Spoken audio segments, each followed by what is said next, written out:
বিসমিল্লাহির রহমানির রহিম। আসসালামু আলাইকুম রহমতুল্লাহ। প্রিয় দর্শক, স্বাগত জানাচ্ছি ইনসাফ শোতে। সাথে আছে আমি সৈয়দ মাহফুজ খন্দকার। আজকে যুব দিবস, আজকে বিশ্ব যুব দিবস। আজকের দিনটিকে 12ই আগস্ট দিনটিকে যুব দিবস হিসেবে পুরো বিশ্বে পালিত হয়ে আসতেছে।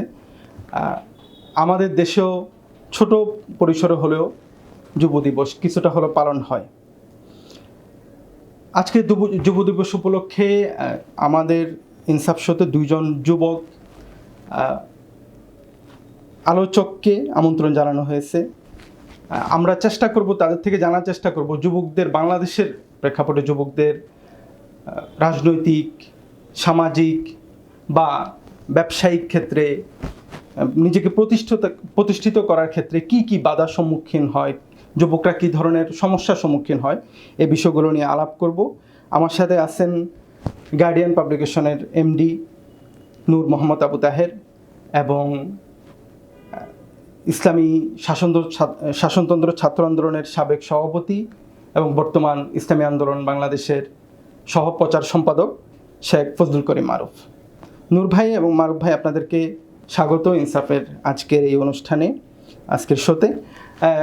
আমি নূর ভাই, শুরুতে আপনার কাছে একটু এভাবে আসতে চাই, একই প্রশ্ন মারুফ ভাইয়ের কাছেও থাকবে যে আমি আমার গতকালের একটা অভিজ্ঞতা বলি। আমি এখানে আমার অফিসে একটা পার্সেল আসছিল। তো পার্সেল যিনি নিয়ে আসলেন, তো তিনি জানাচ্ছিলেন যে তিনি সিভিল ইঞ্জিনিয়ার, কিন্তু কোনো চাকরি পাচ্ছেন না বিদায় এই পার্সেলের কাজগুলো করতেছেন, বিভিন্ন কোম্পানির হয়ে জিনিসপত্র দেয়া নেওয়ার কাজগুলো করতেছেন। আমার মনে হয় এই ধরনের সমস্যা শুধু আমার এখানে যিনি আসছেন তার না, এমন হাজারো তরুণ আছে যারা উচ্চশিক্ষায় শিক্ষিত হয়েও কোনো রকম চাকরি পাচ্ছে না, বা তাদের এমন কোনো কর্মসংস্থান হচ্ছে না যেটা তাদের মানের সাথে বা তাদের পড়াশোনার সাথে যায়। এছাড়াও আমরা এই অবস্থায় দেখতে পাই যে যুবকদের রাজনৈতিক মতাদর্শটাও ঠিকভাবে সামনে আনানো বেশ কঠিন, অর্থাৎ রাজনৈতিক ক্ষেত্রেও খুব একটা অনুকূল পরিবেশ বাংলাদেশে নাই। এছাড়াও সামাজিক অবস্থা তো আমরা গত শোতে আলাপ করছিলাম, নূর ভাই যেখানে ছিলেন, যে আসলে সামাজিক প্রেক্ষাপটটা কেমন হয়ে গেছে। পুরো বিষয়টাকে যুব সমাজের এই বেকারত্ব এবং রাজনৈতিক বিষয়টাও, সামাজিক বিষয়টাও, নূর ভাই যদি শুরু করেন আপনি। আসসালামু আলাইকুম ওয়া রাহমাতুল্লাহি ওয়া বারাকাতুহু। ইনসাফ সম্পাদককে অনেক ধন্যবাদ আমাদেরকে যুক্ত করার জন্য। আমার শ্রদ্ধাভাজন ভাই মারুফ ভাই যুক্ত হয়েছেন, তিনি তার গুরুত্বপূর্ণ মতামত উপস্থাপন করবেন ইনশাআল্লাহ। অনেকগুলো বিষয়কে কাভার করে আজকের এই যুব দিবসের আলোচনা ইনসাফ করছে, ভালো লাগছে। দু তিনটা ব্যাপারে শুধু আমি দৃষ্টি আকর্ষণ করতে চাই। রাজনৈতিক প্রেক্ষাপট নিয়ে মারুফ ভাই আমার চেয়ে বেটার বলতে পারবেন। তিনি প্রোঅ্যাক্টিভলি রাজনীতিতে সক্রিয় আছেন এবং ইউথ ক্রাইসিস গুলো পলিটিক্যাল অ্যাপ্রোচ থেকে তিনি দেখার চেষ্টা করছেন এবং তিনি প্রায়শই বলেন এগুলো। আমি একটু বিজনেস এরিয়া থেকে দেখছি, সোশ্যাল রুট লেভেলের সোশ্যাল লিডারশিপ নিয়ে একটু ভাবি, সেখানে গিয়ে যা দেখছি তা অভিজ্ঞতাগুলো তুলে ধরার চেষ্টা করব। দেখুন, একটা সভ্যতা এবং সামাজিক দৃষ্টিভঙ্গি রাতারাতি গড়ে ওঠে না, এবং কোনো একটা আলোচনা সভার মাধ্যমে একটা জাতির ইন্টারসেপ্ট করে আমরা যে একবার চেঞ্জ করে ফেলতে পারবো, ব্যাপারটা এমনও না। আমরা 50 বছর ধরে চলছি এই দেশে, এই ভূখণ্ডে। একটা দীর্ঘ কর্ম প্রক্রিয়ার মধ্য দিয়ে আমরা আমাদের সাইকোলজিক্যাল স্ট্যান্ড তৈরি করেছি। আমাদের যুব মানুষ, কিশোর মানুষ, সিনিয়র সিটিজেনদের মানুষ একটা দীর্ঘ কর্ম প্রক্রিয়ার মধ্য দিয়ে তৈরি হয়েছে। ইন এ ট্রু সেন্স আমরা এমন একটা মানসিক ধারণা তৈরি করেছি যেখানে দাসত্বপনা, যেখানে আনুগত্যের পরাকাষ্ঠা আর অন্যের প্রতি দোষ চাপিয়ে নিজের দায়িত্ব এবং কর্তব্যকে আড়াল করার একটা সহজাত প্রবৃত্তি আমাদের মাঝে কাজ করে, এবং এটা একটা লং প্রসেসের মধ্য দিয়ে তৈরি হয়েছে। আমরা যারা নতুন করে কথা বলার চেষ্টা করছি, এই সংকটগুলো বোঝার চেষ্টা করছি। দীর্ঘদিন ব্রিটিশ শাসনের কবলে পড়ে আমাদের পূর্বপুরুষরাও একটা দাসত্বপনার মধ্য দিয়ে পৌঁছে এখানে এসে দাঁড়িয়েছে, যার আলটিমেট রেজাল্ট গুলো এখনো পর্যন্ত আমরা দূর করতে পারছি না। আমি বিজনেস এরিয়াতে দেখছি যে স্টিল টুডে যে সামাজিক আগ্রাসন বিজনেস ওয়ার্ল্ডে, আমাদের ইয়াংরা এখনো পর্যন্ত একাডেমিক পড়াশোনা করে academic study equals to job, মানে তুমি এত বড় একটা সার্টিফিকেট অর্জন করেছো, মারুফ ভাই ঢাকা বিশ্ববিদ্যালয়ে পাবলিক অ্যাডমিনিস্ট্রেশনে পড়েছে, তিনি একটা জবে জয়েন করলেন না, তার মানে এই ছেলে ক্যাপাবল না, এই ছেলে তার পড়াশোনা কি হলো, দিন শেষে কি হলো, মানে তার বাংলাদেশের কোনো অ্যাডমিনিস্ট্রেটিভ ইস্যুজে অথবা কোনো একটা ভালো প্রাইভেটাইজেশনে মারুফ ভাইরা গিয়ে জয়েন করতে পারলো না, আলটিমেটলি একটা কমন সিনারিতে তিনি একজন ফ্লপ মানুষ আর কি। তো এই মানসিক স্ট্যান্ড তৈরি হয়েছে একটা দীর্ঘ কর্ম প্রক্রিয়ার মধ্য দিয়ে। আমরা ইয়াংদের বলার চেষ্টা করছি education is not equal to job, এই জায়গাগুলোকে আমরা এখনো পর্যন্ত অ্যাড্রেস করতে ব্যর্থ হয়েছি, এবং এটা নিয়ে যত কথা বলছি এগুলো হাস্যকর এবং খেলো হচ্ছে। বাট আলহামদুলিল্লাহ আপনি জেনে খুশি হবেন যে ইয়াংদের একটা গ্রুপ তারা ফিল করতে পারছে এখন, এবং তারা সচেতন ভাবে এখন উপলব্ধি করছে যে চাকুরি অথবা কোনো জায়গায় গিয়ে নিজেকে অ্যাপয়েন্ট করাটাই আলটিমেট সাকসেস না। পৃথিবীতে অনেক ক্রিয়েটিভ, সৃজনশীল এবং মানুষের জন্য কাজ করার হিউজ টাস্ক করে আছে, এবং ইয়াংদের বড় একটা গ্রুপ আপনি রিসেন্ট দেখবেন তারা ডিফারেন্ট ওয়ার্কিংস এ এনগেজ, দারুণ দারুণ কাজ করছে, দারুণ ক্রিয়েটিভিটি, প্রোডাক্টিভিটি এবং তাদের পোটেনশিয়ালিটি শো করছে, এটা বড় আশার দিক আর কি। সামাজিক প্রেক্ষাপটে যেটা আমরা বলবো, রাজনৈতিক জায়গা থেকে আমি একটু লিটল বিট বলতে চাই, এটা সত্য যে আমরা আমাদের 50 বছরের রাজনীতির মাধ্যমে ইচ অ্যান্ড এভরি ওয়ান আমরা এমন একটা রাজনৈতিক স্ট্যান্ড তৈরি করেছি যেখানে আমাদের ইয়াংরা, এ গ্রুপ অফ ইয়াং স্পষ্টত বলতে পারছে আই হেট পলিটিক্স। হ্যাঁ, এর দায় নিঃসন্দেহে পলিটিশিয়ানদের, এবং তারা এমন একটা বক্তব্য দেওয়ার মতো পরিবেশ তৈরি করেছে। কিন্তু আপনি যদি খেয়াল করেন দেশের আই হেট পলিটিক্স এর মাধ্যমেই কি সকল সংকট মানে সমাধান হয়ে যাচ্ছে? এখনো পর্যন্ত দেশের সকল কন্ট্রোলিং টু দ্য পলিটিশিয়ানস, এবং আপনি যখন ভালো মানুষ সেজে তথাকথিত মেধাবী বুদ্ধিবৃত্তিক মননের একজন মানুষ হিসাবে আই হেট পলিটিক্স বলে পলিটিক্সকে দূরে ঠেলে দিচ্ছেন, ঠিক সেই মুহূর্তে আপনি আলটিমেটলি দুর্বৃত্তদের হাতে সারেন্ডার করছেন, এবং আপনি বলে দিচ্ছেন যে ভাই আমার মতো দরবেশ, আমার মতো ভালো মানুষ আমি রাজনীতিতে নাই, আই হেট পলিটিক্স, তোমরা যারা খারাপ মানুষ আসো সোসাইটিকে যারা তোমরা ডিল করো তোমরা করতে থাকো ভাই, এই খেলায় আমি নেই। আমরা আমাদের ইয়াংদের উদাত্ত আহ্বান জানাই, রাজনৈতিক অনাচার, রাজনৈতিক শিষ্টাচারহীনতা, রাজনৈতিক দুর্বৃত্তায়ন, এই সব কিছু থেকে পরিত্রাণের জন্য আমাদের ভালো ছেলেরা, ভালো ইয়াংরা, বুঝদার ইয়াংরা, সমজদার ইয়াংরা রাজনীতিতে আসবে। আমরা শুধুমাত্র নির্দিষ্ট কোনো পলিটিক্যাল পার্টিজে, হ্যাঁ আমরা আমাদের আইডিওলজিক্যাল স্ট্যান্ড থেকে আমরা পলিটিক্যাল অ্যাক্টিভিটিজে বিভিন্ন পার্টিতে আমরা ইনভাইট করি, but in a true sense, in a long sense আমরা ভালো ইয়াংদের অনুরোধ করি ডিফারেন্ট পলিটিক্যাল পার্টিজে আপনার বোধে এবং বিশ্বাসে যেটাকে মনে হয় যে বেটার পলিটিক্স, আমাদের মেধাবীরা, আমাদের তরুণরা, প্রোডাক্টিভ এবং ক্রিয়েটিভ ইয়াংরা পলিটিক্সে আসুক। যতদিন পর্যন্ত তারা আসবে না ততদিন পর্যন্ত আমরা একটা ভয়ঙ্কর রাজনৈতিক কালচারের মধ্য দিয়ে যাব। আর সামাজিক ভাবে আমি রুট লেভেলে কাজ করি, ইয়াংদের দেখে লিটল বিট অফ হতাশ, এখনো একটা ট্র্যাডিশনাল বুঝের মধ্য দিয়ে আছি। আমাদের ইয়াংরা এখনো ভাবে একটু একটা সুন্দরী একটা মেয়ের সাথে প্রেম করা, প্রেমে সাকসেস হওয়া, একজন মেয়েকে কনভিন্স করতে পারা, একটা মেয়ের জন্য কি পরিমাণ over phone, over social media নিয়ে এনগেজ, 24 ঘন্টা 5-6 ঘন্টা ব্যবহার করে একজন মানুষকে কনভিন্স করার জন্য এখনো আমাদের ইয়াংরা তাদের ফ্রেন্ডদের সাথে রাতের পর রাত, দিনের পর দিন আড্ডা দেওয়ার জন্য, এখনো লং ড্রাইভে এবং কোথাও একটু গিয়ে ঘুরে আসার জন্য, এখনো পর্যন্ত চুলের স্টাইলটা কেমন হবে, আমার পোশাকটা লেটেস্ট মডেলের হচ্ছে কিনা, এ নিয়ে এখনো আমাদের ইউথরা সিরিয়াস এনগেজ। মানে ফেসবুকে আপনি দেখবেন এক শ্রেণীর ইয়াংরা, মানে আকাশে বৃষ্টি পড়ছে তোমাকে মনে পড়ছে, একটা জীবনের আলটিমেট কোনো টার্গেট তাদের নেই, তাদের কোনো স্বপ্ন নেই, এবং তাদের আপাতত খুব ক্ষুদ্র ক্ষুদ্র স্বপ্ন,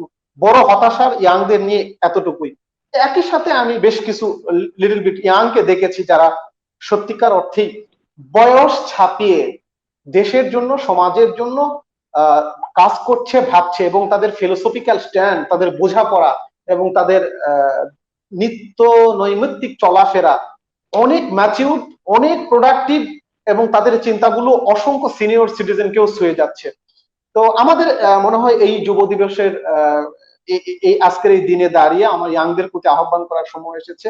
let's think about your life, let's think what you are doing actually, এবং let's do something better for our society, for our উম্মাহ। আমি আশা করি আমাদের ইয়াংরা নতুন করে তাদের জীবন সম্পর্কে বোধের মুখোমুখি হবে এবং এ ব্যাপারে তারা স্পেশালিস্টদের পরামর্শ গ্রহণ করবে। এতটুকুই। জি, নূর ভাই, আমি অবশ্যই আপনার কাছে এই বিষয়টা জানতে চাইবো যে একজন উদ্যোক্তা হওয়ার ক্ষেত্রে আপনি যে বিষয়টা বললেন যে উচ্চশিক্ষিত একজন তরুণ সরকারি চাকরি বা বড় কোনো ইয়েতে চাকরি না করেও নিজেকে প্রতিষ্ঠিত করতে পারে, বা সেটাও খারাপভাবে দেখা বা ছোটোভাবে দেখার উপায় নেই। তো সেটা কিভাবে হতে পারে, এই প্রশ্নটা আমার থাকবে।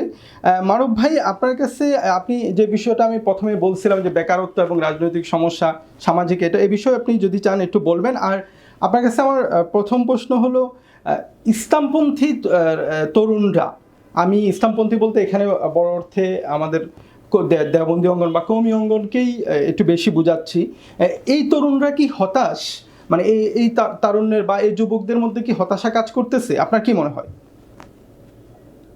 আলহামদুলিল্লাহ, নূর ভাই খুব চমৎকার করে বললেন। ভাইয়ের সাথে আমি একটু ছোট করে যোগ করতে চাই। বাংলাদেশে আসলে রাজনীতি না, বাংলাদেশের চাকরি এবং পড়াশোনার অবস্থাটা আসলে কি। আমরা কয়দিন আগে না, 2019-এর বোধ একটা রিপোর্ট আমি দেখছিলাম। সেখানে টোটাল এশিয়া প্যাসিফিকের মধ্যে সবচেয়ে বাংলাদেশের সরকারি চাকরি কম হয়। বাংলাদেশের 56% চাকরি সেটা হলো ভালনারেবল, মানে চাকরিতে একটা ছেলে ঢুকছে, তার কোনো ইয়ে থাকছে না, মানে স্থায়িত্ব এবং নিশ্চয়তা থাকছে না।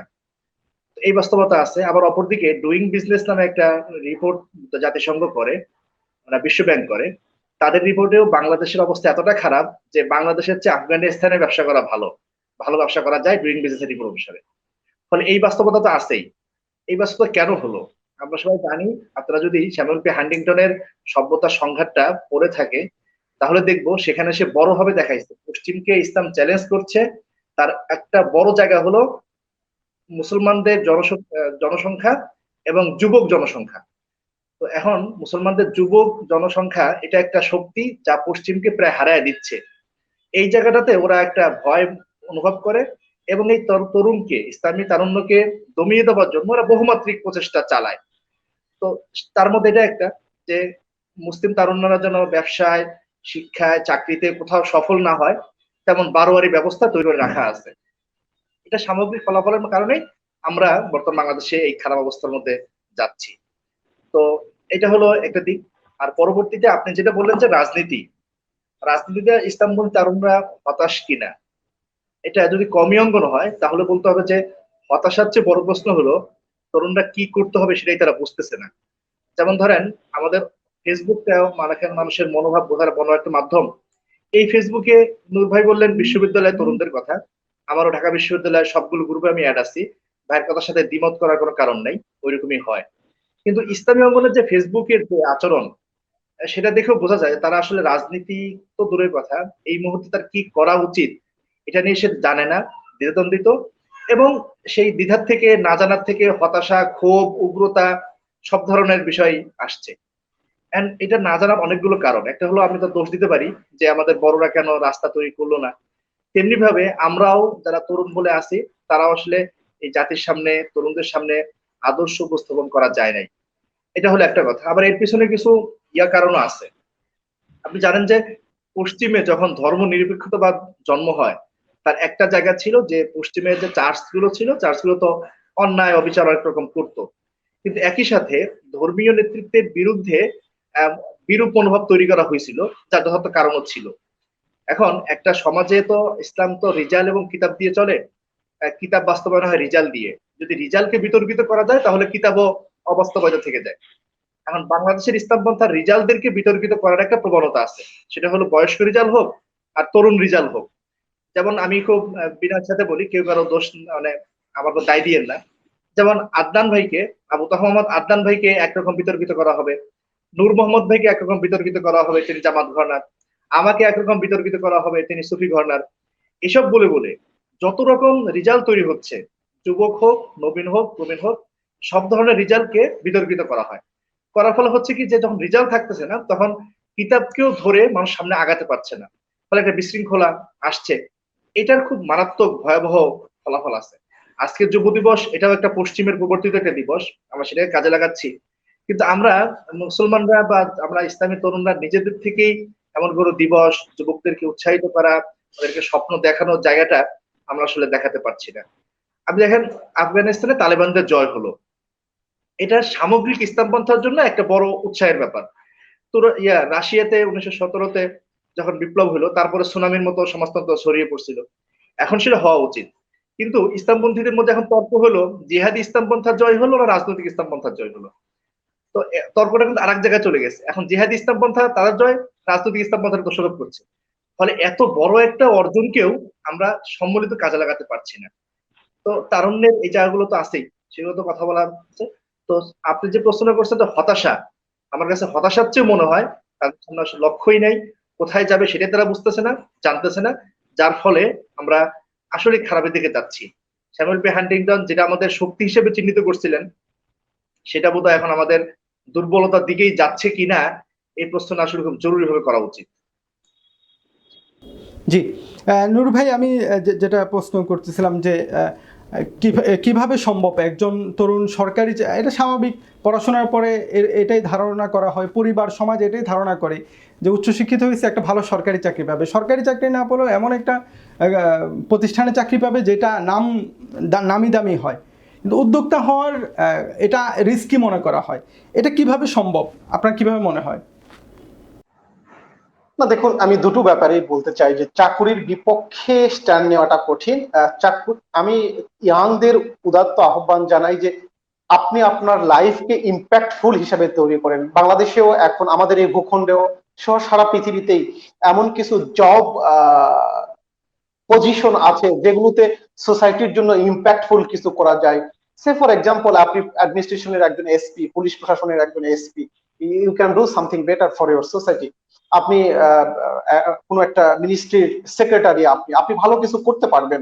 অবশ্যই পলিসি মেকিং এ, আমাদের ফুড অ্যান্ড নিউট্রিশন নিয়ে, আমাদের হেলথ ইস্যু নিয়ে, আমাদের রোড অ্যান্ড ট্রান্সপোর্টেশন নিয়ে, একটা দেশের যখন কোয়ালিটি অ্যাডমিনিস্ট্রেটিভ প্রিন্সিপাল থাকে না, তখন আসলে সেই দেশের কোনো কিছুই রান করবে না। আপনি বিজনেসকে একটা দেশ থেকে বিচ্ছিন্ন কোনো ইস্যু বলতে পারেন না, অথবা বিজনেস অ্যাডমিনিস্ট্রেটিভ দুনিয়ার বাইরের কোনো কিছু, ব্যাপারটা এমন নেই। It's a part of a country. But আমি বলছি সেই সকল তরুণদের কথা, আমরা হতাশা নিয়ে বলি, যারা যে কোনো মূল্যে নিজেদেরকে কোনো একটা জায়গায় জব করতে হবে, চাকুরি করতে হবে, দাসত্ব করতেই হবে। মানে আমি যে কোনো মূল্যে, আমি অর্ডার, মানে আমি ইম্পারেটিভ জায়গায় চলবো, আমি সবসময় আমার ফিলিংসে আমি ইম্প্যাক্টফুল কিছু করব না, দেশের জন্য, জাতির জন্য আমি জাস্ট আনুগত্য করব, জাস্ট আমি আমার কাজটা, আমার মাস শেষে 30,000 40,000 টাকা প্রয়োজন, পৃথিবী দেশ দুনিয়া কোথায় গেল আমি দেখবো না। আমাদের দুঃখ বেদনা এই সকল চিন্তা দাসদের নিয়ে বিজনেস জায়গাতেও, বিজনেস, আপনি তো আমাদের ইসলামী ব্যাংকের কথা বলি, একটা ভালো এক্সাম্পল বিজনেসের জন্য। ইসলামী ব্যাংক কি? এখনো পর্যন্ত আমরা ইয়াংরা যদি ইসলামী ব্যাংকে প্রবেশনারি অফিসার জয়েন করতে পারি, তাহলে বিয়ের বাজারে আমাদের অনেক দাম, এবং শ্বশুর শাশুড়ি, বাবা মা খুব দারুণ ভাবে বলে ছেলে ইসলামী ব্যাংক, আরাফা ব্যাংক, শাহজালাল ব্যাংকের প্রবেশনারি অফিসার। বাট এই ব্যাংক গুলো কি, মানে অ্যাকচুয়ালি কি এগুলো? এগুলো তো বিজনেস, তাই না? কারো না কারো বিজনেস। আমরা বলছি ইউথদের যে try to make sure your life as a impactful on your society. এই আপনি যে বিজনেস করবেন পৃথিবীতে, আপনি তো চায়ের দোকান দিতেই পারেন, আপনি একটা সিলেট থেকে চা পাতা নিয়ে এসে বিক্রি করতেই পারেন, অথবা ধরুন মানে আমাদের বিজনেসের কথা বলে, আমরা বই তৈরি করি, আমার এলাকার একজন ভাই আমার কাছ থেকে নেগোশিয়েট করে বই কিনে নিয়ে যা বই বিক্রি করতে পারে, তাহলে হোয়াটস ইম্প্যাক্ট অন ইট? আমরা বলছি আমাদের ইয়াংদের এমন কিছু করুন, সেটা জবের ক্ষেত্রে হোক এবং সেটা বিজনেস ওয়ার্ল্ডে হোক, সোসাইটিকে নাড়িয়ে দেওয়া যায়, সোসাইটিতে ইম্প্যাক্ট তৈরি করা যায়, অসংখ্য তরুণকে এনগেজ করা যায়, অসংখ্য তরুণের চিন্তাকে আমরা ডমিনেট করতে পারি, তাদের দুনিয়াকে ডমিনেট করতে পারি, তাদের ভাবনা রাজ্যকে ডমিনেট করতে পারি, এমন একটা ইম্প্যাক্টফুল কিছু করার চেষ্টা করুন। এখন আপনি যে বলেছেন উদ্যোক্তা হওয়ার ক্ষেত্রে আমাদের সংকট কি, এই সংকটটা এই জায়গাতে যে আমাদের ইয়াংরা আইদার সে জব সেকার হোক অথবা বিজনেস মেন্টালিটি নিয়ে চলুক, আমাদের মুশকিলটা হলো আমরা যা করতে চাই সেক্ষেত্রে আমাদের ক্রিস্টাল ক্লিয়ার দৃষ্টিভঙ্গি নেই, আমাদের লিডারশিপ মেন্টালিটি নেই, আমাদের সবসময় মানে কি বলা যায় ওয়ার্কার মেন্টালিটি আর কি। আমরা কাজ করব, পেমেন্ট নিব, অথবা আমার দুনিয়াটা খুব ভালোভাবে চললো হয়। আমি একটা কথা সবসময় বলার চেষ্টা করি, সেটা হচ্ছে চাকুরি একজন ব্যক্তির জীবনকে নিরাপদ করতে পারে, তার ফ্যামিলিকে নিরাপদ করতে পারে, বাট একটা ভালো বিজনেস ইনিশিয়েটিভ একটা জনপদকে নিরাপদ করে দিতে পারে, একটা কমকে নিরাপদ করে দিতে পারে।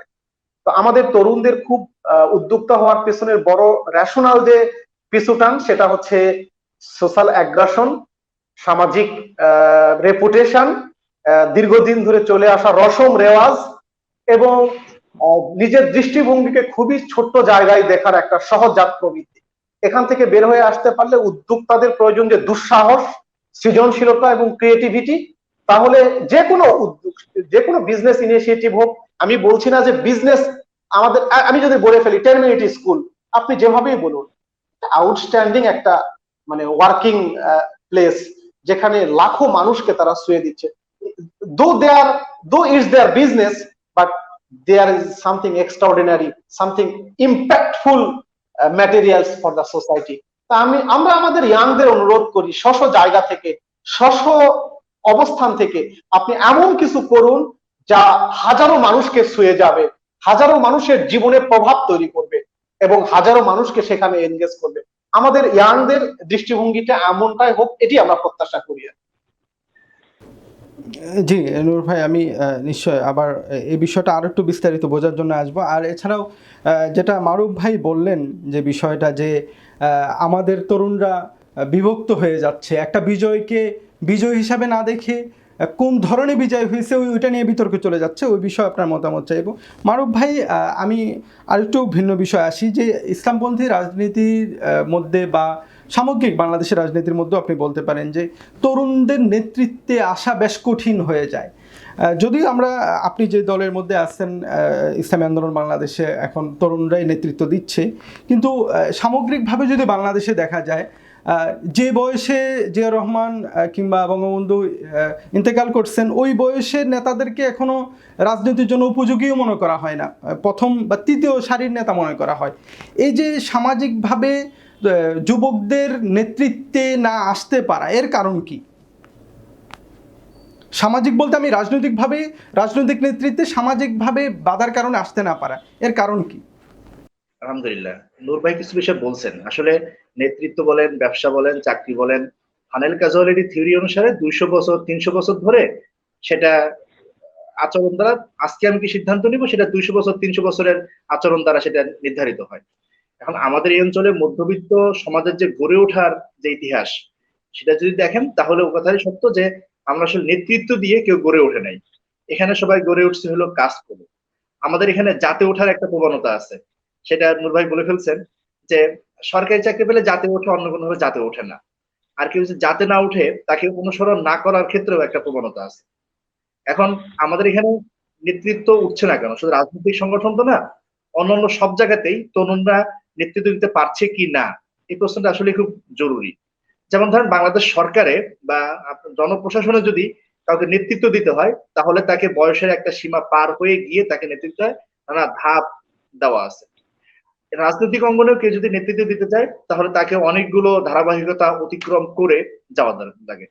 বাংলাদেশের কোন রাজনৈতিক সংগঠনে একজন জাস্টিন ট্রুডোর মতো এসে জয় করে ফেলার মতো কোনো সুযোগ নাই। বিএনপিতে নাই, আওয়ামী লীগেও নাই, ইসলামী আন্দোলন, জামাত ইসলামেও নাই। কারণ যে দলে আসুক তাকে দীর্ঘ একটা পথ পরিক্রমা অতিক্রম করে আসতে হবে। এই যে সমাজের নতুন একটা কিছুকে নিতে পারা, নতুন কাউকে মানতে পারা, আউট অফ বক্স চিন্তা করতে পারা, এটা আমাদের এই অঞ্চলে দীর্ঘদিন যাবত ছিল না।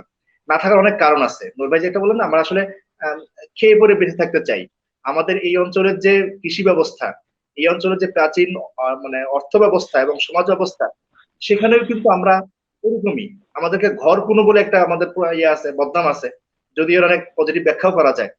তো এটা হলো আসলে বাঙালি, যে আসলে নিজে খেয়ে পরে বেঁচে থাকতে চায়, সাথে পাশে যে বেশি যায় না,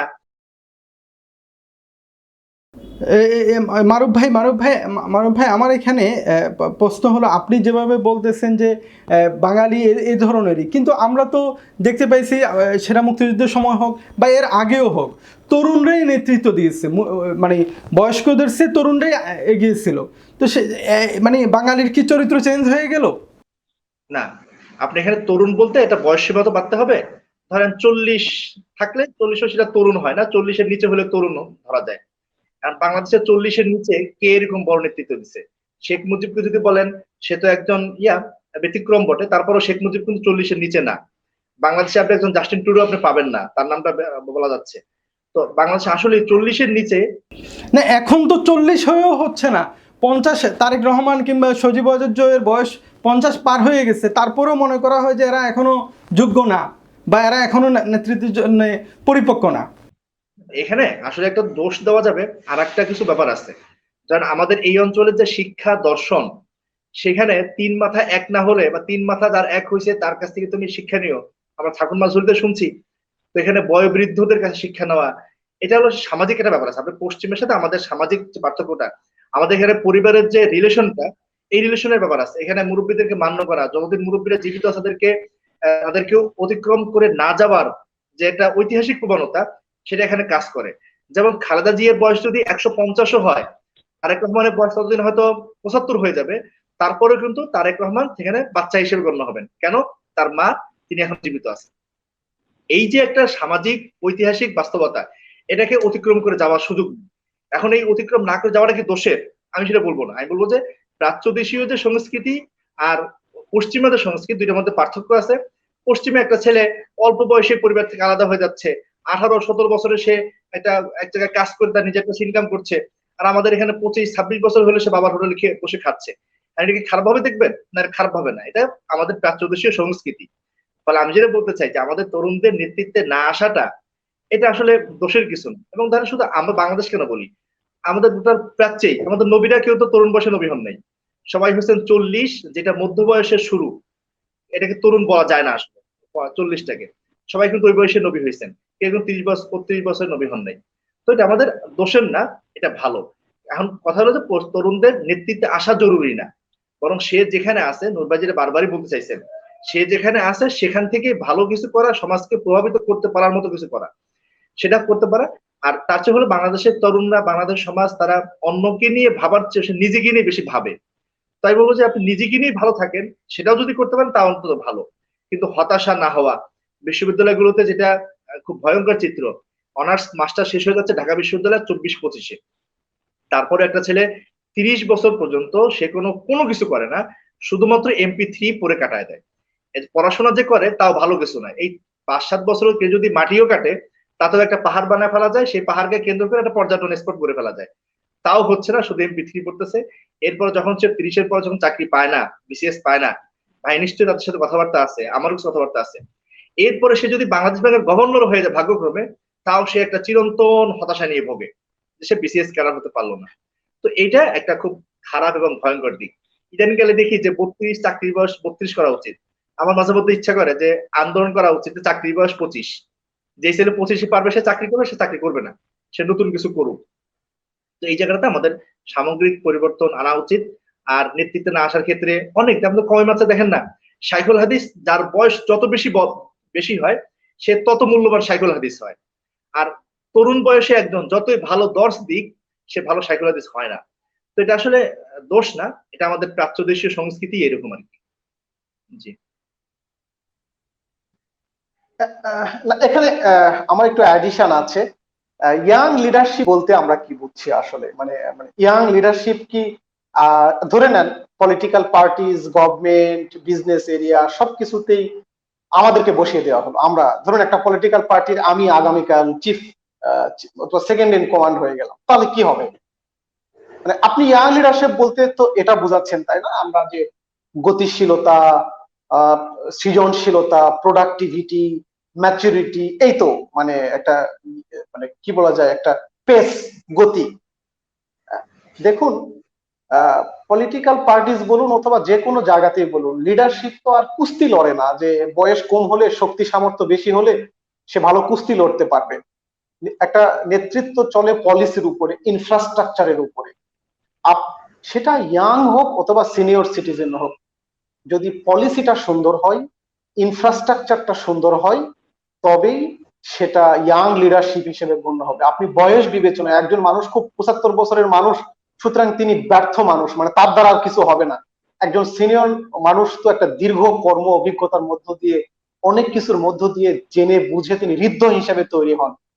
যদি সেখানে স্মার্ট পলিসি থাকে, গতিশীল পলিসি থাকে, সময়কে ধারণ করতে পারে, টেকনোলজিকে ধারণ করতে পারে, আজকের 21 শতকের আজকের এই দিনটাকে ঠিকঠাক রিড আউট করতে পারে, আগামী 10 বছর 15 বছর 30 বছরের পৃথিবীর স্ট্যান্ডকে যারা অগ্রিম বুঝতে পারবে, হিকমা যেটাকে বলছি আমরা, এই ধরনের লিডারশিপ, সেটা 80 বছরের মানুষ হোক অথবা 30 বছরের মানুষ হোক, আপত্তি নেই। কিন্তু আমরা বয়স বিবেচনায় যে ইয়াংদেরকে সামনে এগিয়ে দিতে চাই, এবং আমরা যখন এই উচ্ছ্বাস প্রকাশ করি যে হ্যাঁ অমুক কম বয়সী মানুষটা একটা পলিটিক্যাল পার্টিস এর ভালো জায়গায় গিয়েছে, আমরা দেখেছি খুব কাছে থেকে ইয়াংদের ক্রেজিনেস দমে গেছে ঠিক সংশ্লিষ্ট জায়গায় যাওয়ার পরে। কারণ বিকজ অফ ইনফ্রাস্ট্রাকচার, অবকাঠামো, যে কোনো অবকাঠামোই, যে কোনো পার্টি হোক, ইনস্টিটিউট হোক, সেখানে একটা সুনির্দিষ্ট নিয়ম কাঠামোর মধ্য দিয়ে চলে। আমরা বিশ্বাস করি যে লিডারশিপ প্রসেসটা ঠিক হোক, সেই ফিল্টারের মধ্যে যিনি ঢুকবেন তিনি ভালো করে আঞ্জাম দিতে পারবেন। আর যদি প্রসেস ঠিক না হয়, ইনফ্রাস্ট্রাকচার যদি ঠিকঠাক না হয়, সেটা যতই ক্রেজি ইয়াংকে লিডারশিপে দেওয়া হোক, তিনি ব্যর্থ হবেনই। তো আমাদের প্রয়োজন পুরো প্রক্রিয়াকে ইয়াং করা, পুরো লিডারশিপ প্রসেসকে ইয়াং করে ফেলা। সেক্ষেত্রে সিনিয়র মানুষরা থাকলেই বরং আমাদের কাজগুলো করা সহজ হবে। মানে শুধুমাত্র ইয়াং বয়স নিয়ে আমরা যদি মানে কথা বলা শুরু করি, তাহলে আমাদের সিনিয়র মানুষদের প্রতি, সিনিয়র লিডারদের প্রতি আমাদের অবজ্ঞা করা হবে, উপেক্ষা করা হবে, এবং আমাদের এই ক্রেজিনেস তাদের প্রতি ওয়ান কাইন্ডস অফ জুলুম হবে। আমি এমনটি মনে করি না যে এজ এবং বয়সের ভারত্ব কোনো মানুষকে লিডারশিপ প্রসেসে গতিহীন করে পুরাতন ধ্যান ধারণা, নতুনকে গ্রহণ করার মানে মানে কি বলা যায়, বিতৃষ্ণা, পুরো সিচুয়েশনকে আন্ডারস্ট্যান্ড করার মতো হিম্মত, ঝুঁকি নেওয়ার বিপুল ঐশ্বর্যপূর্ণ হিম্মত, এগুলো যেখানে নেই, সেই লিডারশিপ, বয়স তার যেমনই হোক, সেই লিডারশিপ পুরাতন, সেই লিডারশিপ বুড়ো, সেই লিডারশিপ কাঁপুনি দেওয়া লিডারশিপ। আমরা এমন একটা ইয়াং লিডারশিপ চাই, যে লিডারশিপটা বয়স দিয়ে নয়, তাদের অ্যাক্টিভিটিস দিয়ে দেশ এবং যে কোনো ইনস্টিটিউটের জন্য ফ্রুটফুল বিবেচিত হবে। আমরা কিন্তু নূর ভাই, মানে এটা কি এখানে তরুণরা, নূর ভাই আমি একই প্রশ্ন মারুফ ভাইয়ের কাছেও থাকবে, তরুণরা একটা মানে ভালো বলতে নতুন একটা চিন্তা করলেও এই চিন্তাটা কি প্রবীণ যারা নেতৃত্ব তাদের কাছে গ্রহণযোগ্য হচ্ছে, বা তারা গ্রহণ করতে পারতেছে কিনা? এখানে দুটো ব্যাপার এসে দাঁড়িয়েছে। তরুণরা যেটিকে আমরা তরুণরা যখন কোনো কথা বলি, এত মানে কনফিডেন্স নিয়ে কথা বলি, আমরা কোনো একটা পলিসি নিয়ে কথা বললেই ধরেই নেই যেহেতু আমাদের বয়সের ইয়াংরা কথা বলছি, ইটস রাইট, এবং বুড়াথুরা মানুষগুলো এগুলো বুঝতে পারে না। মানে আমাদের চিন্তা রাজ্যেও যে ভুল থাকতে পারে, বিশৃঙ্খলা থাকতে পারে, অথবা ভ্রান্তি থাকতে পারে, এইটা প্রথমত আমরা তরুণরা স্বীকার করতে নারাজ। তো আমাদের এই বক্তব্য এবং আমাদের অবস্থান যে রাইট, এই ডিক্লারেশন কোন অথরিটি দিল? এই ডিক্লারেশনটা কে আপনাকে দিল? এখন আপনি একটা পারসেপশন নিয়ে, আপনি একটা মানে প্রিজুডিস ধারণা নিয়ে সিনিয়রদের প্রতি দোষারোপ শুরু করে দিচ্ছেন যে তারা আমাদের বুঝতে পারছে না, তারা আমাদের এই অসাধারণ চিন্তাকে তারা ধারণ করার মতো বয়সে নেই, এই মানুষগুলো কি আমাদের বুঝতে পারে? এখন আপনার ধারণা যে রাইট, এই স্বতঃসিদ্ধ ধারণা কিভাবে আপনি পেলেন? দেখুন, কোন চিন্তায়, কোন আইডিয়ায় ততক্ষণ পর্যন্ত তাকে সাকসেসফুল বলা যায় না যতক্ষণ পর্যন্ত ইমপ্লিমেন্টেটিভ লেভেলে গিয়ে সেটা টেকসই না হয়েছে। হঠাৎ করে কোনো একটা আন্দোলন এবং কোনো একটা উচ্ছ্বাস, কোনো একটা জনজোয়ার আপাতত সাকসেস নিয়ে আসলেও এটা যে 10 ইয়ার্স পরে, আফটার 10 ইয়ার্স, আফটার 15 ইয়ার্স, এটা যে আসলেই ফ্রুটফুল এবং সাস্টেইনেবল, এটা আপনি এখন কিভাবে বুঝবেন? তো এই অতি কনফিডেন্স আমাদেরকে সিনিয়রদের ব্যাপারে একটা বিতৃষ্ণা জন্মে দেয়, এবং ধারণা করে নেই। দেখুন, আমরা তো অনেক কিছু দেখি নাই, আমরা দেখেছি যে একটা ক্রেজিনেস, কিন্তু এই সিনিয়ররা হয়তো দেখেছে ক্রেজিনেস এর পরের স্টেপটা কি হয়, তারা দেখেছে একটা ক্রিয়ার পরের প্রতিক্রিয়া কি হয়, তারা দেখেছে যে একটা ক্রিয়া উত্তাল তরঙ্গের ঢেউ কিভাবে কিছুদিন পরে মিলিয়ে যায়, তারা হয়তো দেখেছেন, যে কারণে তাদের অভিজ্ঞতা লব্ধ জায়গা থেকে যখন বাস্তবসম্মত কথা বলে, সেটা আমরা ইয়াংরাও নিতে পারি না। এক। 2 নম্বর ব্যাপার হচ্ছে, আমরাও যখন কোনো একটা ভালোকে ভালো হিসেবে উপস্থাপন করি, তার প্রেজেন্টেশনটা ভয়ঙ্কর ধরনের মানে ক্রিয়াশীল, মানে ভয়ঙ্কর ধরনের, মানে তুমি এটা করবা না কেন, মানে এটা হচ্ছে না কেন, মানে আমাদের নেগেটিভ একটা অ্যাপ্রোচ থাকে, এটা হবে না কেন। আমাদের প্রেজেন্টেশনে সিরিয়াস লেভেলের সংকট আছে। যদি আমরা আমাদের সিনিয়রদের, আমাদের অভিজ্ঞতা লব্ধ মানুষগুলোকে আমাদের চিন্তা কাঠামোগুলো প্র্যাকটিক্যালি সায়েন্টিফিক্যালি দরদের সাথে প্রেজেন্ট করতে পারি, আমি আমার অভিজ্ঞতায় দেখেছি কোন সিনিয়র লিডারশিপই ইয়াংদের চিন্তাকে এক কথায় উড়িয়ে দেয় না। এখন সোশ্যাল মিডিয়ার কোন লেখালেখিকে আপনি যদি মনে করেন যে এগুলোই হচ্ছে সুপ্রিম চিন্তা, দেন আমি কোনো মন্তব্য করতে নারাজ আর কি। এই সংকটগুলো হচ্ছে বেসিক্যালি আমাদের চিন্তা কাঠামোর। জি, মারুফ ভাইয়ের কি মনে হয়, মানে তরুণরা মানে নিজেদের চিন্তাগুলো কি প্রবীণদের কাছে উপস্থাপন করতে পারতেছে, বা উপস্থাপন করলে এগুলো কি গ্রহণ করা হচ্ছে? এটা তো একটা প্রশ্ন আছেই। তার আগে আমরা নবীনরা চিন্তা করতেছি কিনা বা করতে পারছি কিনা যথার্থ চিন্তা, সেটা তো একটা প্রশ্নের জায়গা। বাংলাদেশে তরুণদের উপরে সামগ্রিকভাবে জরিপ খুব বেশি হয় নাই।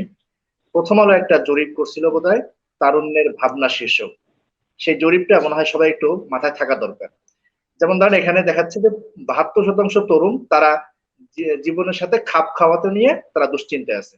সামাজিক অবক্ষয় নিয়ে চিন্তিত 80% তরুণ। সামাজিক বন্ধন দুর্বল হচ্ছে এটা পরে মনে করে 85%। জীবনের ক্ষেত্রে প্রস্তুতি নাই এমন তরুণের সংখ্যা হলো 65%। এরপরে ধরেন আরো যেটা আছে যে সামাজিক আন্দোলনে আগ্রহ বোধ করেন এমন তরুণের সংখ্যা বেশি, 73। আর রাজনৈতিক আন্দোলনে আগ্রহ বোধ করেন এমন তরুণের সংখ্যা মাত্র 6। হ্যাঁ, তো এই যখন অবস্থা সামগ্রিক তারুণ্যের, তো তখন তারুণ্য আসলে ভালো চিন্তা করতে পারতেছে কিনা সামগ্রিকভাবে সেই প্রশ্নটা আসলে করার দরকার। এখন আমাদের যে চিন্তাগুলো হয় সেগুলো অনেক হটকারিও হয়, নূর ভাই খুব ভালো করে বললেন। তো সেখান থেকে আমি নূর ভাইয়ের সাথে পুরোপুরি একমত যে যদি চিন্তাকে ভালো করে উপস্থাপন করা যায়, সব সংগঠনের মুরব্বীরাই এবং সব মুরব্বীরাই সেটা আসলে নেন, তারা এটা গ্রহণ করেন এবং উৎসাহ দেন। এবং অনেক সময় আমার ক্ষেত্রে দেখছি যে কিছু দুঃসাহসী কথাবার্তা, যেগুলো একেবারেই মানে অপ্রচলিত কথাবার্তা, সেগুলোকে তারা খুব ভালোভাবেই নেন। তারা কথা হলো যে তরুণদের পড়াশোনা, জানাশোনা, অভিজ্ঞতা, তাড়াহুড়া প্রবণতা, এই বিষয়গুলো গুরুত্বপূর্ণ। জি, নূর ভাই, আমরা একেবারে অনুষ্ঠানের শেষের দিকটায়, জি নূর ভাই, আমরা অনুষ্ঠানের শেষের দিকটায় আমি যে বিষয়টা একটু মারুফ ভাইয়ের প্রশ্ন থেকে, আপনাকে মারুফ ভাইয়ের আলোচনা থেকে একটা প্রশ্ন করছিলাম যে তরুণরা একটা বিজয়কে বিজয় হিসাবে না দেখে কোন পন্থায় বিজয় হয়েছে, কোনটা সঠিক কোনটা বেঠিক, এটা নিয়ে অনেক বেশি আলোচনায় চলে যায়। বাংলাদেশের প্রেক্ষাপটে আমরা কোন পন্থাটা সঠিক এটা নিয়েই তরুণদের বা যুবকদের মধ্যে, বিশেষ করে সোশ্যাল মিডিয়ায় আলোচনা করতে বেশি দেখি। পন্থাটাকে কিভাবে আগানো যাবে, নিজের পন্থাটা কিভাবে আরো অগ্রগামী হয়, এটা নিয়ে কারো ফিকির নেই। এই থেকে উত্তরণের উপায় কি? দেখুন, একটা বড় মুশকিল নিয়ে আপনি কথা বলেছেন। আমরা কি, আমরা যারা, আমরা তো এটা ইসলাম পন্থা নিয়ে যদি কথা বলি, এটা স্পেসিফিক আমি জানি এই ব্যাপারে আপনি প্রশ্ন করেছেন। আসলে কি আমরা ইসলাম পন্থার বিজয় চাই না আমার দলীয় পন্থার বিজয় চাই, সেটা আমাদেরকে ফাইন্ড আউট করতে হবে। ইসলামী আন্দোলনের মাধ্যমে, ধরুন সুফি আমাদের চরমনাই পীর সাহেবের নেতৃত্বাধীন ইসলামী আন্দোলন, তাদের নেতৃত্বে যদি আগামী দিন কোনো বিজয় হয়, সেটাকে আমি ধারণ করব কিনা এবং আমার বিজয় মনে করবো কিনা, মানে মানে এটা তো মনে করবো তো চরমনাই ইসলামী আন্দোলনের বিজয় হয়েছে, আমি তো ইসলামী আন্দোলনের কেউ নই। অথবা ধরুন খেলাফত মজলিস অথবা জামাতে ইসলামী, অথবা আমি যদি দেওবন্দ ধারার নেতৃত্বে কোনো একটা বিপ্লব সাধিত হয়, সেটাকে কি আমি ধারণ করব জেনারেল শিক্ষিত একজন ছেলে হিসাবে? অথবা অন্য বিভিন্ন চিন্তা কাঠামোর মানুষগুলো যদি কোনোভাবে ডমিনেন্সি পায়, বলা তো হয়ে থাকে এদেশে যদি কোনো ইসলামপন্থীদের কোনো রাজনৈতিক বিজয় অর্জিত হয়, তাকে টেনে হিচড়ে ব্যর্থতায় নিয়ে যাওয়ার জন্য আরেকটা চিন্তা কাঠামোর ইসলামপন্থীরা আদা জল খেয়ে নামবে। তো দেখুন, আমরা যেটা হচ্ছে, এটা সত্য, এটা অপ্রিয় সত্য আর কি। আমাদের কাছে মনে হয়েছে যে আমরা দলের চোখ দিয়ে ইসলামকে দেখি, ইসলামের চোখ দিয়ে দলকে দেখি না। তালেবানদের কথাটা খুব রাইটলি আসছে আমি এই রাজনৈতিক ইসলামিস্টদের দেখেছি আর কি, পলিটিক্যাল ইসলামিস্টদের সেই অর্থে উচ্ছ্বাস দেখি নাই। আবার তালেবানদের সাথে যারা সরাসরি সম্পৃক্ত এবং ফিল করেন আমাদের ভাই, তারা যেভাবে ট্রল করেছে পলিটিক্যাল ইসলামিস্টদের, মানে তালেবানরা জিতছে আর এখানে ট্রলের মুখোমুখি পলিটিক্যাল ইসলামিস্টরা, দেখছো তোমরা এতদিন যা করছো, দেখো চান্দু হিকমা কাকে বলে, হিকমত কাকে বলে। দ্যাট ইজ, এখানে নন ইসলামিস্টদের জাহিলিয়াতকে চ্যালেঞ্জ করার কথা ছিল, বাট চ্যালেঞ্জটা হচ্ছে ইন্টারনাল চ্যালেঞ্জ। তো এগুলো আমাদের ইয়াংদের বড় সংকট, এগুলো চিন্তা কাঠামোর সংকট, দলীয় দাসত্বপনা, দলীয় চিন্তার সেবা দাসদের চিন্তা কাঠামোটা এমন হয়। আমরা যারা এই 56,000 বর্গ মাইলের ভূখণ্ডে ইসলামকে ডমিনেট শক্তি হিসেবে দেখতে চাই, যারা সত্যিকার অর্থে এই দলীয় দাসত্বপনা থেকে আমাদের অবশ্যই বের হতে হবে। আমরা হিম্মতের সাথে কনফিডেন্সলি দলের আনুগত্য করব, বাট দাসত্ব করব কেবলমাত্র আল্লাহ রাব্বুল আলামিনের এবং ইসলামের। তো আমাদের মুশকিলটা হয়ে গেছে, আমরা আনুগত্য এবং দাসত্বকে মিলিয়ে ফেলি আর কি। আমাদের ফিল্টার, আমাদের চোখটা ইসলামের ফিল্টার দিয়ে দলকে না দেখে, দলের ফিল্টার দিয়ে ইসলামকে দেখে। এই জন্য আমার দলের ইসলাম যা সেটা ইসলাম, আর আমার দলের ইসলাম যেটা না সেটা ইসলামই না। আর তো এর মাধ্যমে আমরা অনেক মানুষের অর্জনগুলোকে, অনেক ইসলাম পন্থার অর্জনগুলোকে আমরা ধারণ করতে পারছি না। বাংলাদেশেও আপনি একটু খেয়াল করে দেখুন, সবগুলো ইসলামপন্থী একটু ভিন্ন, মিনিমাম লেভেলের কিছু চিন্তার ভিন্নতা আছে, কিন্তু আপনি যদি টোটালি খেয়াল করে দেখবেন, বাংলাদেশের ইসলামপন্থীদের বিশাল একটা অর্জন আছে। যখন সামষ্টিক ভাবে আমরা চিন্তা করি, সকল চিন্তা কাঠামোর লিটল লিটল কন্ট্রিবিউশন গুলোকে যদি এক জায়গায় নিয়ে আসি, দেখবেন আপনি তো কি অস্বস্তিতে আছেন। এদেশের অ্যান্টি ইসলামিস্টরা ইসলাম পন্থা নিয়ে মহা বিপদে আছে। আপনি কতটুকু অস্বস্তিতে আছেন, আপনি কতটুকু মানসিক মানে পেরেশানিতে আছেন। অ্যান্টি ইসলামিস্টরা টোটাল ইসলাম পন্থা নিয়ে সিরিয়াস লেভেলের অস্বস্তিতে আছে, সিরিয়াস লেভেলের মানে মানসিক পেরেশানিতে আছে। কিন্তু আমাদের শক্তি এবং সামর্থ্যকে আমরা ইগনোর করছি স্ব সেক্ট চিন্তা কাঠামোর কারণে। তো আমার বিশ্বাস এর ফাঁকেও তো মারুফ ভাইদের মতো ইয়াংরা বের হয়ে আসছে। বিভিন্ন আমি আমি বিভিন্ন চিন্তা কাঠামোর ইয়াংদের চিন্তাগুলোকে দেখছি। আলহামদুলিল্লাহ, আমাদের চিন্তার ভিন্নতা একটা একটা জায়গায় এসে দাঁড়িয়েছে। আমি খুব অপটিমিস্টিক মানুষ, খুবই আশাবাদী মানুষ। আমি বিশ্বাস করি লাস্ট 10 ইয়ার্সে একটা বড় বুধের মুখোমুখি হয়েছে ইয়াংরা, বিশেষ করে এই প্রজন্মের যারা রাজনৈতিক কর্মী, তারা অ্যাক্টিভিস্ট, তারা একটা বুধের মুখোমুখি হয়েছে। একটু let them give some time, একটু সময় দেন, একটু সময় দেন। আমার মনে হয়েছে যে আফটার 10 ইয়ার্স 15 ইয়ার্স আপনি দৃশ্যমান ইম্প্যাক্টফুল একটা কিছু দেখতে পাবেন বাংলাদেশের ইসলামপন্থী স্পেশালি পলিটিক্যাল অ্যাপ্রোচে। আপনি জাস্ট ওয়েট 10 or 15 ইয়ার্স। রাতারাতি আপনি চাইবেন না, প্রত্যাশাও করবেন না। কোনো চিন্তা কাঠামো এক রাতে তৈরি হয় না এবং কোনো চিন্তা কাঠামো এক রাতে বদলে যাবেও না। বাট যে বোধের উন্মেষ হচ্ছে, লেট দেম নার্সিং, আশা করি এটা একটা বড় বৃক্ষ হয়ে সামনে এসে দাঁড়াবে। Just wait 10 or 15 years. I hope, মানে much more hopeful to get a united উম্মাহ ইনশাআল্লাহ। মারুফ ভাই, আপনি কি মনে করেন এই এই অবস্থা থেকে, এই যে আমাদের দলকেন্দ্রিক আলোচনা, একটা বিজয়কেও বিজয় হিসাবে না দেখে আপনি যে বিষয়টা বললেন, এটা থেকে বের হওয়ার উপায় কি? আর এ থেকে বের হওয়ার জন্য বিশেষ করে ইসলামপন্থীরা, দলীয় নেতৃত্ব বা যারা নেতৃত্বে আছে, তারা কি করতে পারে যে এই অবস্থাটা থেকে তরুণদেরকে, যুবকদেরকে ফিরিয়ে আনার জন্য? আলহামদুলিল্লাহ, এটা আমাদের অনেক দিনের চর্চার ফসল, তো হুট করে যাবে না। বাকি ইসলামকে ইসলামের জায়গা থেকে দেখা, উম্মাহ হিসেবে দেখা।